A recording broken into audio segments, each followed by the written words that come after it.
We bring ancient wisdom to life through modern technology, creating a bridge between the lessons of the past and the challenges of tomorrow. Join our unique exploration of what it means to be human. Subscribe now and help us build a bridge to the future. The morning I found the envelope was a Thursday. I remember because I'd just come back from my walk, the same 3-mile loop I've done every morning since I retired, down Birchwood Lane, past the old water tower, and back through the cemetery where my wife Carol is buried. 6 years she's been gone. 6 years, and I still talk to her on the way back. Tell her about the weather, about the neighbor's dog who keeps escaping. Small things. The kind of things you don't realize you miss saying out loud until there's no one left to hear them. I'm 64 years old. I worked 31 years as a structural engineer. I built bridges, overpasses, parking structures, things meant to hold weight, things meant to last. When I retired, my daughter said I'd go crazy without the work. She was half right. The first year was hard. But then I found my rhythm, the walks, the woodworking in the garage, the occasional fishing trip with my old colleague Ray. It wasn't the life I'd imagined, but it was mine. Quiet, steady, honest. My daughter's name is Nicole. She's 38, lives about 40 minutes away in Carver City with her husband, a man named Preston who sells commercial real estate and has never once looked me in the eye for longer than 3 seconds. I always told myself I was being unfair about Preston, that I was just the overprotective father who could never be happy with whoever his daughter chose. I tried to like him. I genuinely tried. Nicole called every Sunday. She came by twice a month, sometimes more. She'd bring food, fuss over the house, tell me I needed to repaint the front door or replace the gutters. I let her fuss. After Carol died, I think we both needed the routine of it. She needed to feel like she was taking care of me. I needed to feel like I still had family. That's what I told myself, anyway. The envelope was sitting inside my screen door when I got back from my walk. No stamp, no return address. Just my name written in handwriting I didn't recognize, Walter in blue ink, all caps, pressed hard into the paper like whoever wrote it was angry or in a hurry. Inside was a single photograph, printed on regular copy paper, a little blurry, but clear enough.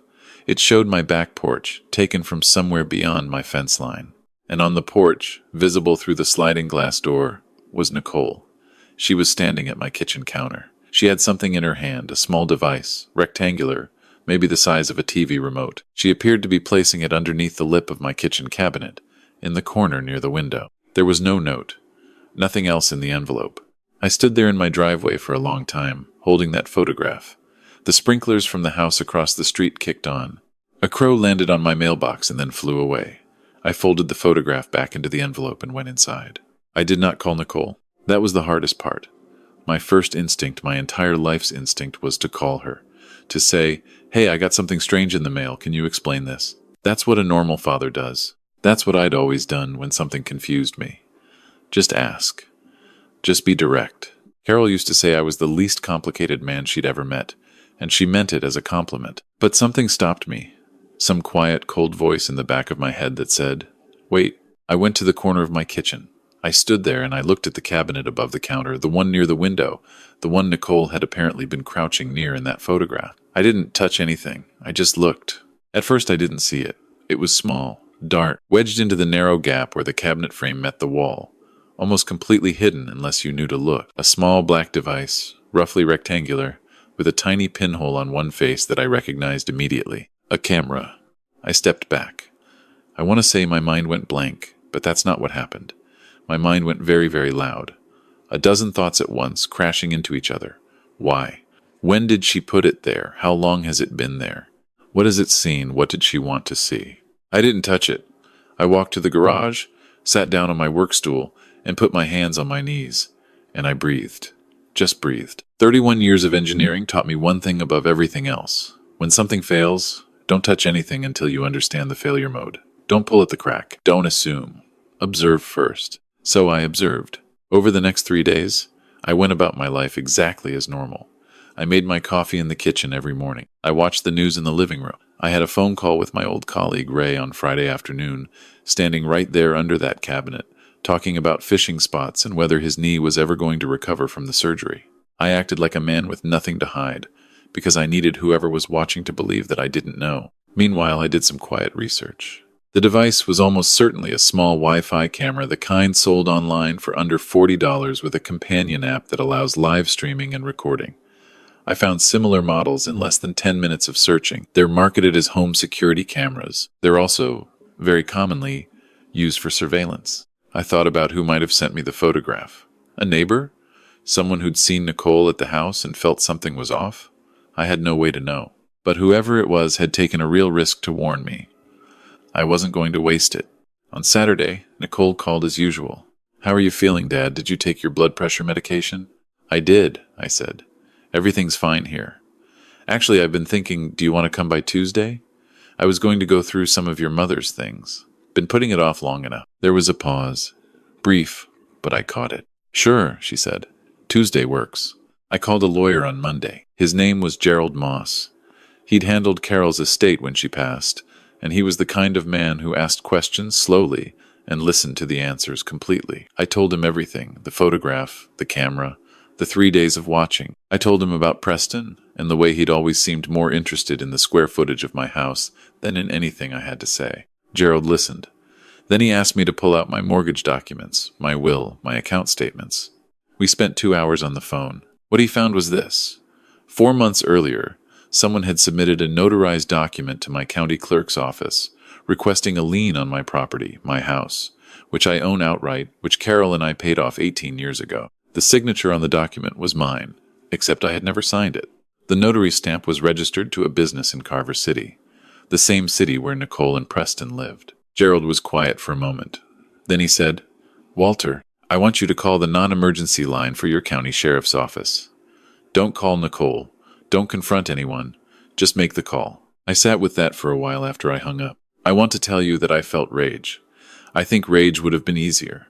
Rage has energy in it. What I actually felt was something heavier than that, a slow, dense grief, the kind that settles into your chest and makes everything feel slightly underwater. I kept thinking about Nicole at age 7, how she used to fall asleep in the car, and I would carry her inside, and how her hair always smelled like the strawberry shampoo Carol bought. I kept thinking about how she cried at her mother's funeral, not quietly, the way adults are supposed to, but messily, with her whole face, the way she'd cried as a child.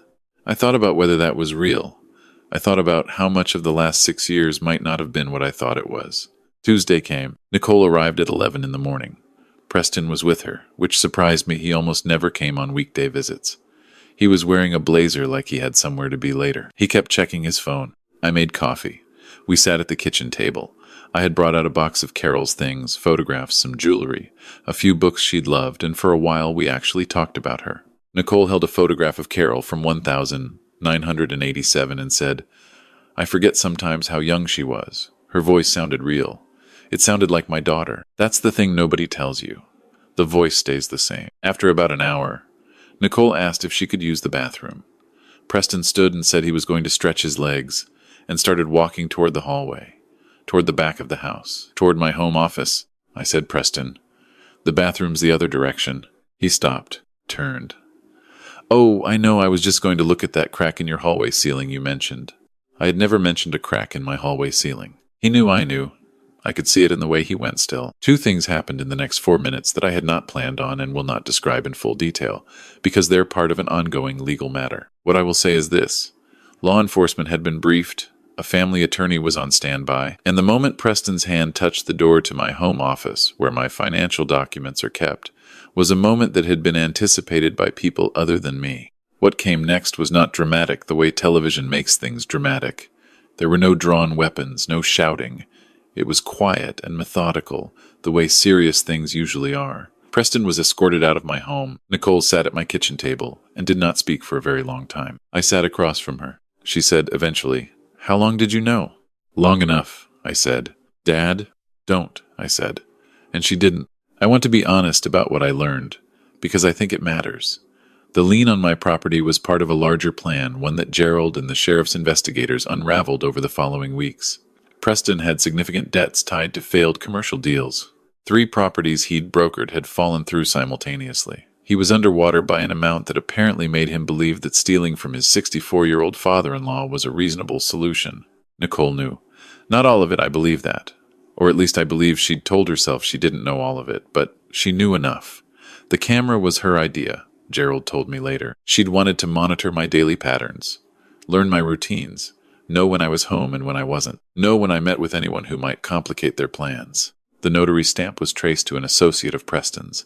The fraudulent lien was filed with a forged signature. Depending on how the charges stack up, Preston is looking at wire fraud, forgery, and elder financial abuse. Nicole's situation is more complicated.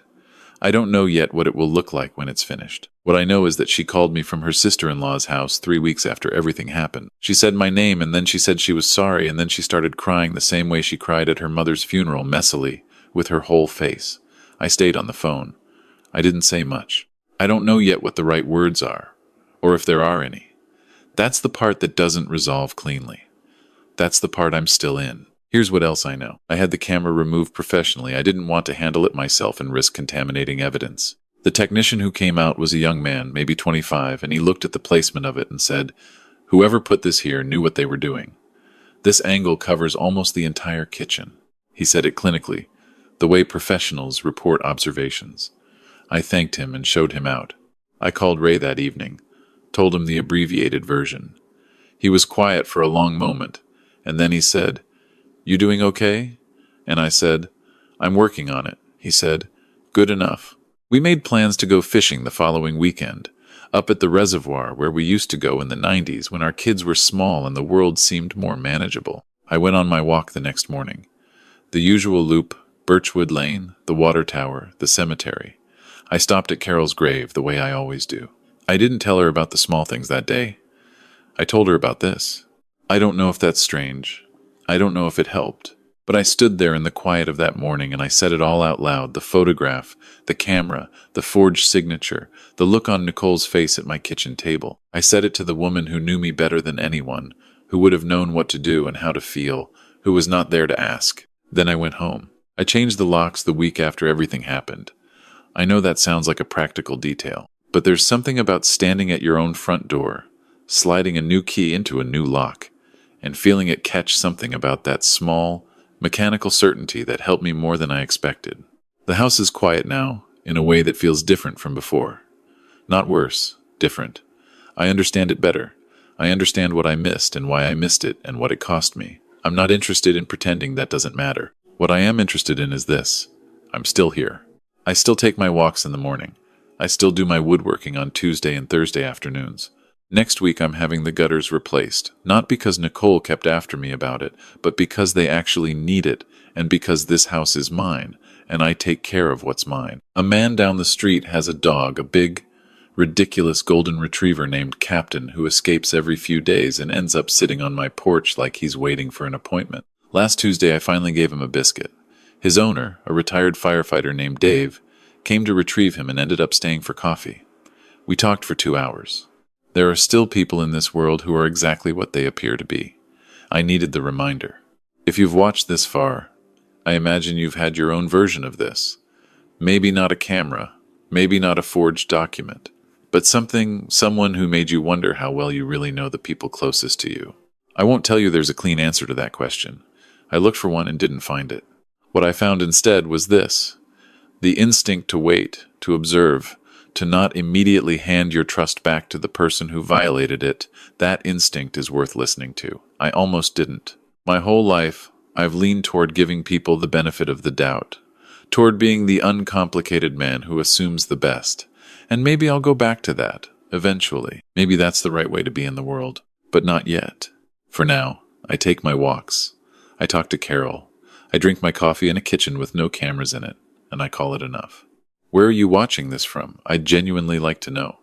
And what time is it there right now? There's something about knowing someone on the other side of a screen took the time to hear this out. It matters more than you might think. Thank you for being here.